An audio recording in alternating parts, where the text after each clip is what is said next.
Peeps, welcome to another video. Today it is part 4 of the Celine Bag sew along. Today I'm going to be talking you through sewing the lining of your bag. So let's get started.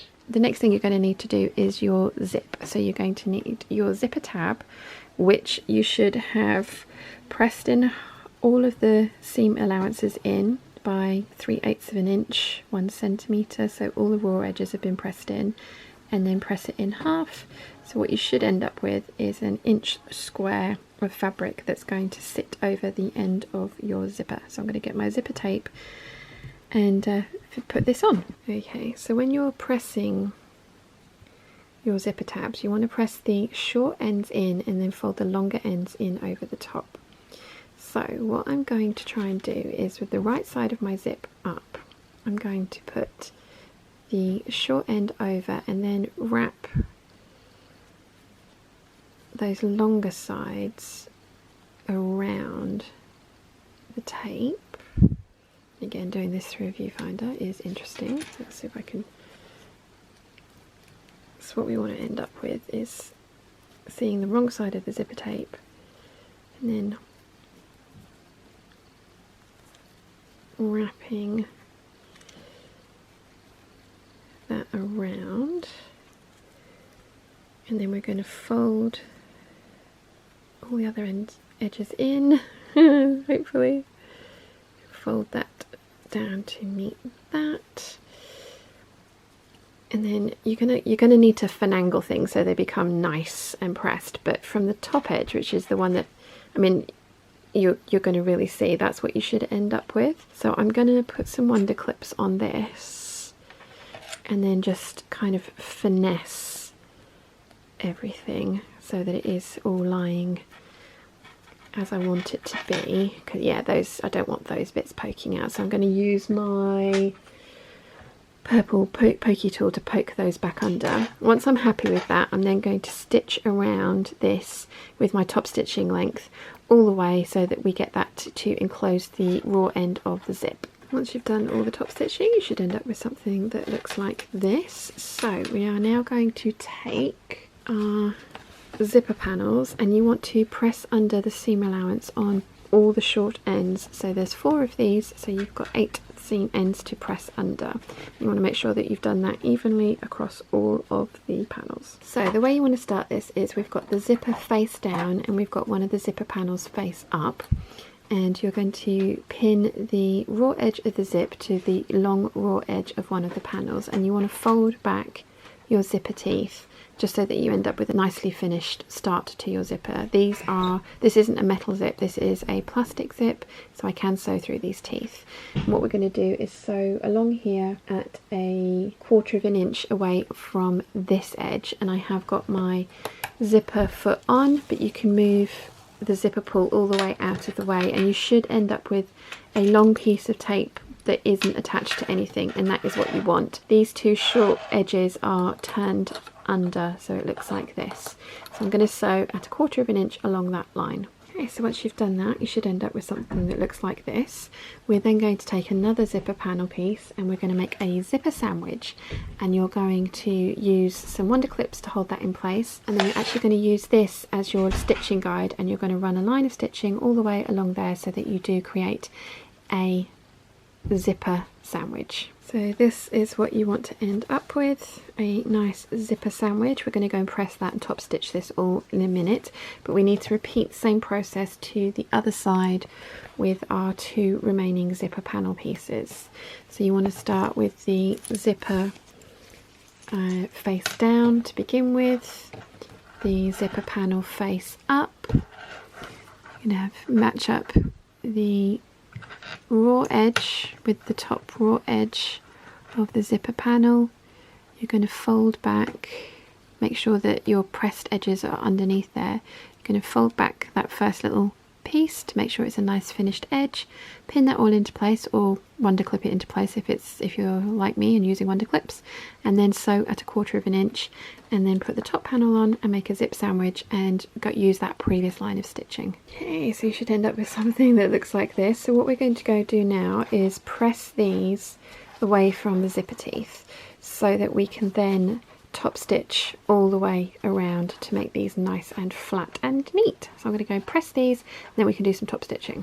Once you've given everything a nice press, and you may want to press one side first and then the other side down, you want to pin or clip together the raw edges, and we're going to top stitch all the way around in a box. Now I like to start my top stitching here because it's actually not going to be seen in this bit, so the back stitching won't be visible, and that way we get nice stitching here and along this line with no back stitching, and those are the bits that will be visible. So I'm going to use the top stitching length that I've been using for the entire project. I'm going to get my edge stitch foot out again, or my blind hem foot out again, and top stitch around the entirety of this rectangle and this one too. And you want to make sure you're doing that with the zip the right way up, so that the top stitching is you get the pretty top stitching or the top thread on the top of your zipper panels. So when you're finished, you should end up with something that looks like this. And the next thing you want to do is find the center of these zipper panels so that we can install them into the top lining panels correctly. The top lining panels, the pieces that look like this, and again you're going to want to mark the center of these as well. So I've marked the center of my top lining panel, and I've also marked the centers of my zipper panel pieces, so there and there. So I've got the curved edge at the top and the long straight edge at the bottom, and I've got the zip facing down, and we're going to match up those center parts there. We're going to sew along this matched edge at 1/4 of an inch. So once you've done that, you should end up with something that looks like this. The next thing that we're going to do is take one of our bottom lining panels. If you're following along with the instructions, the bottom lining panels are going to look different to the ones that we've done, because we've added a pocket supplement A and then a zipper pocket to the other one.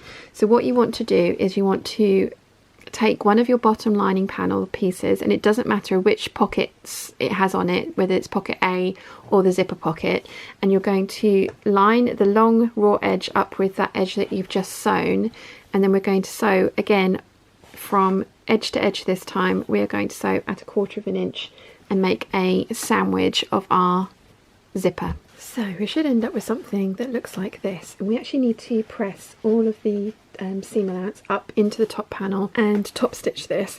But you know me, I like to do as many processes as I can whilst I'm at the sewing machine, and then go over and do the same at the ironing board. So I'm going to attach the second top lining, and again matching up the centers, and then I'm going to sew on the other bottom panel, and this is the one with the zipper pocket in it. So I'm going to get that all sandwiched in there and sewn so that I can go and press these, and then I can top stitch them at the same time. Okay, so when you're done, you should end up with something that looks like this from the top, and then that from the inside. So as I mentioned, we're going to press all of our seam allowance, all of this, up into the top panel, and you're then going to top stitch that down using your top stitching length that you've been using for everything, and we're going to do that for both sides. After pressing and top stitching, you should end up with something that looks a little bit like this. Starting to look like the inside of a bag, like a very busy inside of a bag, but it's starting to look like that. So the next thing that we're going to do is work on the gusset. Okay, so you want your two gussets, your lining gussets, and you're going to put these together, right sides together, and you're going to sew along this straight short edge at 3/4 of an inch, and then you're going to press that open. Once you've sewn your gusset together and pressed your seam open, you can trim this seam allowance down if you want to, but I don't bother. The next thing that I like to do is run a line of stitching 3/8 of an inch away from the edge, the long edge, and this is because these curved edges, we've got to bend these around a corner. You may need to clip into your seam allowance to get it to bend around the corner easily, and I find that if I have a line of stitching that I can clip up to but not further than, then it just means that I don't clip too far and then end up with a little hole in my lining, which is the last thing that you want. I start my stitching just where it starts to stop being a straight line and start being curvy, and like I say, it's 3/8 of an inch because the seam allowance we're working with here is 1/2 an inch, and I just do that up to the other bit where it starts to curve, and I do that on both sides. So what we're going to do now is we're going to take our bag lining assembly that we've got this far, and we are going to pin in place or clip in place the gussets. So you're going to need to find the center of each of your bottom panels, which is the ones with the pocket A supplement, also the zipper pocket. You're going to need to find the centre of both of those to match up with the centre of our gusset. Okay, so you want to end up with something that looks a little bit like this. So what you want to do is you want to pin your centre bottom first and then pin the tops together, and then you kind of want to bring the clips in to meet each other. I have had to clip up to that line of stitching that I did to make it go around the corners nicely. And my other tip as well is when you're sewing something like this, because the underneath is flat, completely flat, and then this top one is the one where there's all the volume and the bits of fabric that are going to misbehave. So you want to sew with the misbehaving fabric on top so that you can manipulate it to be as flat and as unpuckered as possible. If you sew with this one down, it will be very, very difficult. So we're going to sew all the way around that U shape at 1/2 inch. Once you've done that line of stitching, you should end up with something like this. If you do end up with any sort of like small teeny tiny puckers in the corners, don't worry, this is the lining. It's very unlikely that anyone's actually ever going to see that. What you want to do now is trim all the seam allowances down to about 1/4 inch, 1/8 inch, and we're going to then attach the other side in the same manner. And the thing with this one is you want to make sure that your zip is closed when you're pinning your second side in so that you don't get the zip twisted, because getting the zip twisted would be very bad. You'd need to unpick things. So you should be having something that resembles the inside of a bag now. The next thing that we're going to do is we're going to put our closure straps in. What you want to do is find the center point of the gussets, and you're going to do that by kind of matching up the seams and then making a little mark, and then we're going to put a closure strap at that center point on either side. Okay, so I have basted the strap closures into place, and now we are done with the lining. So we're going to move on to the outer. If any of you follow any of my sew alongs, you know that I like to kind of do things out of order. I like to do bags this way because it just feels like it goes together quicker when you finish the outer, but that's just me. As ever, if you have any questions at all, please let me know in the comments section down below and I will do my best to answer them for you. I really hope you've enjoyed today's video. If you have, please give it a thumbs up. If you haven't yet, please subscribe, and I'll see you again very soon. Bye!